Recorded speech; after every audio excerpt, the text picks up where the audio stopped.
ഈശോ മിശിഹായ്ക്ക് സ്തുതിയായിരിക്കട്ടെ. കർത്താവിനോട് ഏറ്റവും വിശ്വസ്തതയുള്ളവളായിരിക്കാൻ ഞാൻ ആഗ്രഹിക്കുന്നു. വാക്കുമാറുന്നതിനേക്കാൾ മരിക്കുവാനാണ് എനിക്കിഷ്ടം.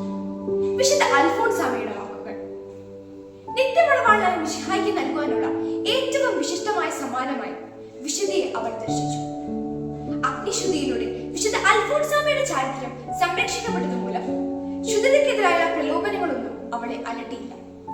മാമോദീസായിലൂടെ തനിക്ക് ലഭിച്ച വരപ്രസാദം നഷ്ടപ്പെടുത്താതിരിക്കാൻ നല്ല തമ്പുരാൻ തന്നെ അനുഗ്രഹിച്ചു എന്ന് അൽഫോൻസാമ എന്നും ഉറപ്പോടെ പറഞ്ഞിരുന്നു. വിശുദ്ധ അൽഫോൻസാമ ഈശോയ്ക്ക് വേണ്ടി മാത്രം ജീവിച്ചുകൊണ്ട് തന്റെ ഹൃദയത്തെയും മനസ്സിനെയും ശരീരത്തെയും വിശുദ്ധമായി കാത്തു സംരക്ഷിച്ചിരുന്നു. കൗമാരത്തിന്റെയും യൗവനത്തിന്റെയും നൂൽപാലങ്ങളിലൂടെ മുന്നേറുവാൻ അവൾക്ക് സാധിച്ചിരുന്നു. വിശുദ്ധ അൽഫോൻസാമ തന്റെ ത്യാഗപൂർണമായ ജീവിതത്തിലൂടെ മറ്റുള്ളവരെ സഹായിച്ച് വിശുദ്ധിയുടെ പരിമളം നൽകി. ഒരു ദയുള്ള വാക്ക്, വേദനയിൽ അർപ്പിക്കുന്ന പ്രാർത്ഥന, പരിധി കൂടാതെയുള്ള കഷ്ടപ്പാടുകൾ സഹിക്കൽ എന്നിവയിലൂടെ വിശുദ്ധ അൽഫോൻസാമ ഈശോയുടെ ജീവിതത്തിന് സാക്ഷിയായി. എളിമയിലും നിശബ്ദതയിലും യഥാർത്ഥ വിശുദ്ധി മറിഞ്ഞിരിക്കുന്നു എന്ന് വിശ്വസിച്ച വിശുദ്ധ അൽഫോൻസാമ നസ്രത്തിലെ ഈശോയുടെ മറിഞ്ഞിരിക്കുന്ന ജീവിതത്തിന് സാക്ഷിയായി. നമുക്കും വിശുദ്ധ അൽഫോൻസാമയെ പോലെ വിശുദ്ധരായി മുന്നേറി നമ്മുടെ വിശുദ്ധി കാത്തു സൂക്ഷിക്കാം. എന്റെ ഈശോയെ, വിശുദ്ധ അൽഫോൻസാമയെ പോലെ വിശുദ്ധിയിൽ മുന്നേറി സ്നേഹസഹനത്തിലൂടെ അങ്ങയിലേക്ക് അടുക്കുവാൻ ഞങ്ങളെ സഹായിക്കുന്നു. ജയ് ക്രൈസ്റ്റ്. ജീവിതം പ്രാർത്ഥനയാക്കി മാറ്റിയവൾ അൽഫോൻസാമ. ഞാൻ ഏതു കാര്യം അപേക്ഷിച്ചാലും എന്റെ നല്ല ദൈവം ഒരിക്കൽ പോലും എന്റെ അപേക്ഷ സാധിച്ചു തരാതിരുന്നിട്ടില്ല. വിശുദ്ധ അൽഫോൻസ. സന്യാസ ജീവിതത്തിന്റെ ഒരു അവിഭാജ്യ ഘടകമാണ് പ്രാർത്ഥനയെന്ന് വിശുദ്ധ ജോൺ പോൾ രണ്ടാമൻ മാർപ്പാപ്പ സമർപ്പിതരെ ഓർമ്മിപ്പിക്കുന്നു.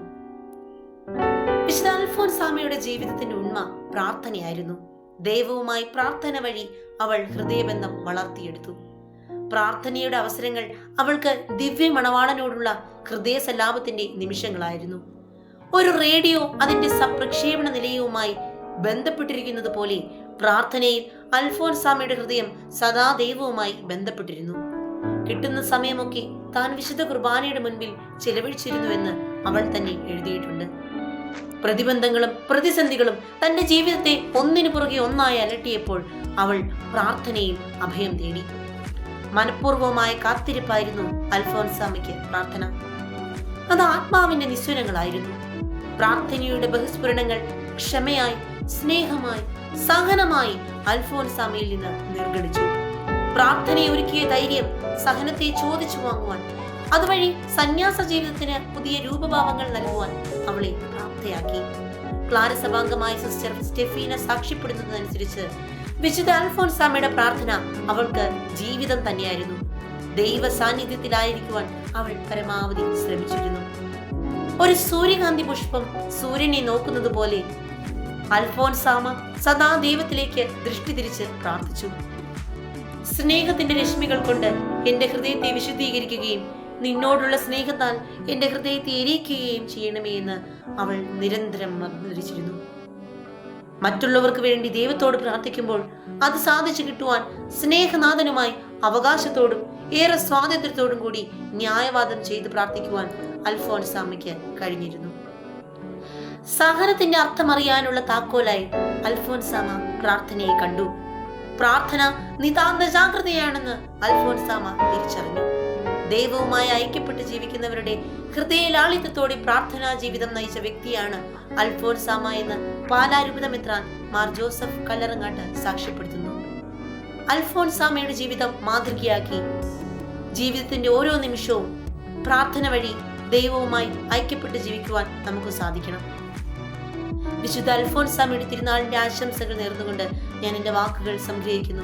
നന്ദി. ഈശോ മിശിഹായ്ക്കും സ്തുതിയായിരിക്കട്ടെ.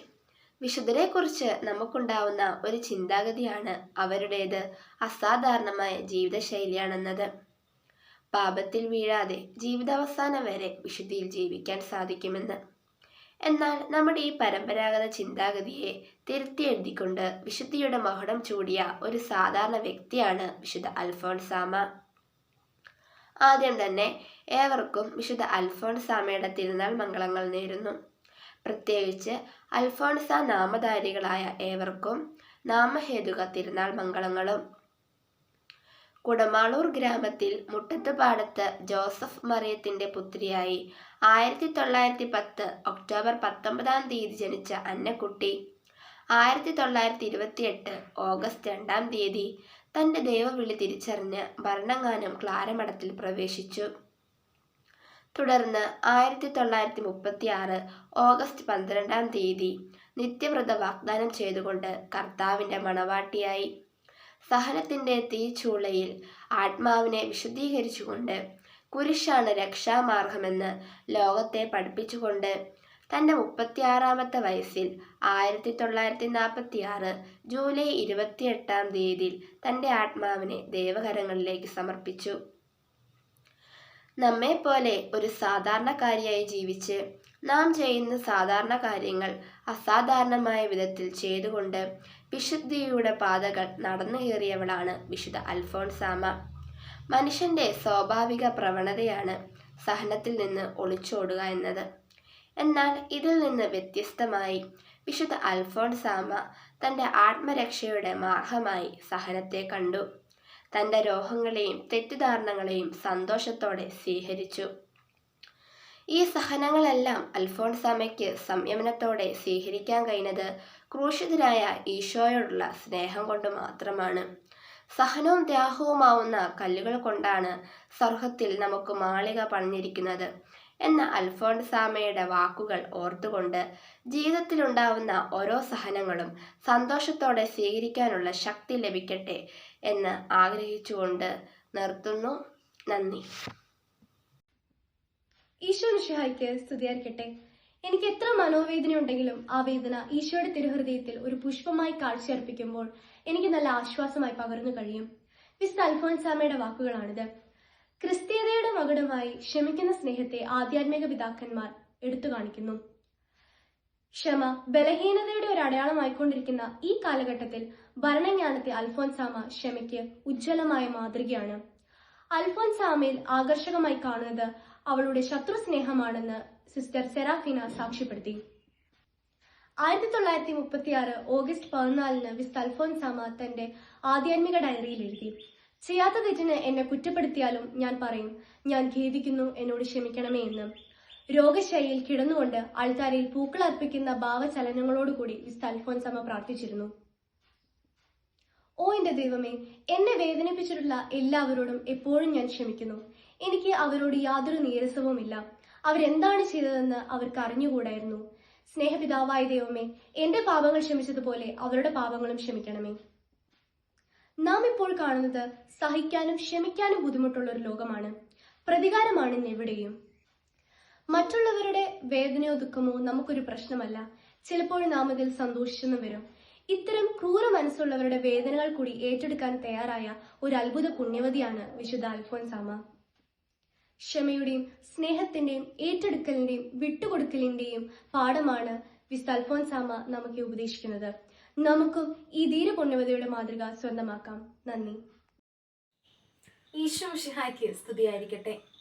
എല്ലാ വേദനകളും ഈശോയുടെ തിരുഹൃദയത്തിൽ സമർപ്പിക്കുമ്പോൾ കൈവരുന്ന സന്തോഷം എത്ര വലുതാണ്. സഹനങ്ങളെ സ്നേഹിച്ച പുണ്യവതിയുടെ വാക്കുകളാണ് ഇവ. വിശുദ്ധരെ കുറിച്ചുള്ള നമ്മുടെ ചിന്താഗതി അവരെല്ലാം അസാധാരണമായ ജീവിതശൈലി നയിക്കുന്നവരാണെന്നാണ്. അതുകൊണ്ട് തന്നെ പാപത്തിൽ അകപ്പെടാതെ ജീവിത അവസാനം വരെ വിശുദ്ധരായി ജീവിക്കാൻ അവർക്ക് സാധിക്കുമെന്ന്. എന്നാൽ നമ്മുടെ ഈ പരമ്പരാഗതമായ ചിന്താഗതിയെ തിരുത്തി എഴുതിക്കൊണ്ട് വിശുദ്ധിയുടെ മകുടം ചൂടിയ ഒരു സാധാരണ വ്യക്തിയാണ് വിശുദ്ധ അൽഫോൻസാമ. ആദ്യം തന്നെ ഏവർക്കും അൽഫോൻസാമയുടെ തിരുനാളിന്റെ മംഗളങ്ങൾ സ്നേഹപൂർവ്വം നേരുന്നു.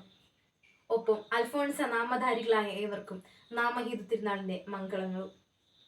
1928 ഓഗസ്റ്റ് 2 തന്റെ ദൈവവിളി തിരിച്ചറിഞ്ഞ് ഭരണജ്ഞാനം ക്ലാരമഠത്തിൽ പ്രവേശിച്ചു. സ്നേഹത്തിന്റെ പാതയിലൂടെ സഹനത്തിന്റെ തീച്ചൂഴയിൽ ആത്മാവിനെ വിശുദ്ധീകരിച്ച് കുരിശാണ് രക്ഷയുടെ മാർഗമെന്ന് ലോകത്തെ പഠിപ്പിച്ചുകൊണ്ട് തന്റെ 36-ാമത്തെ വയസ്സിൽ 1946 ജൂലൈ 28 തന്റെ ആത്മാവിനെ ദൈവകരങ്ങളിൽ സമർപ്പിച്ചു. നമ്മൾ സാധാരണയായി ചെയ്യുന്ന കാര്യങ്ങൾ അസാധാരണമായ വിധത്തിൽ ചെയ്തുകൊണ്ടാണ് വിശുദ്ധ അൽഫോൻസാമ വിശുദ്ധിയുടെ പടവുകൾ നടന്നു കയറിയത്. മനുഷ്യരുടെ സാധാരണ പ്രവണതയാണ് സഹനങ്ങളിൽ നിന്ന് ഒളിച്ചോടുക എന്നത്. എന്നാൽ അൽഫോൻസാമ തന്റെ സഹനങ്ങൾ ആത്മശക്തിക്കും ആത്മവിശുദ്ധിക്കുമുള്ള മാർഗങ്ങളായി സ്വീകരിച്ചു. തന്റെ സഹനങ്ങളും രോഗങ്ങളും എല്ലാം പരാതി കൂടാതെ സഹിച്ചതിനാലാണ് അവൾ നമ്മിൽ നിന്നും വ്യത്യസ്തയാകുന്നത്. ഈ സഹനങ്ങളിലെല്ലാം അവൾ ദൈവസ്നേഹം കണ്ടെത്തി. സഹനങ്ങൾ ഉണ്ടാകുമ്പോൾ അതെല്ലാം ദൈവഹിതമാണെന്ന് പറഞ്ഞുകൊണ്ട് പരാതി കൂടാതെ സഹിച്ചത് കൊണ്ടാണ് ലോകം ഇന്ന് അവളെ സഹനപുത്രിയെ വണങ്ങുന്നത്.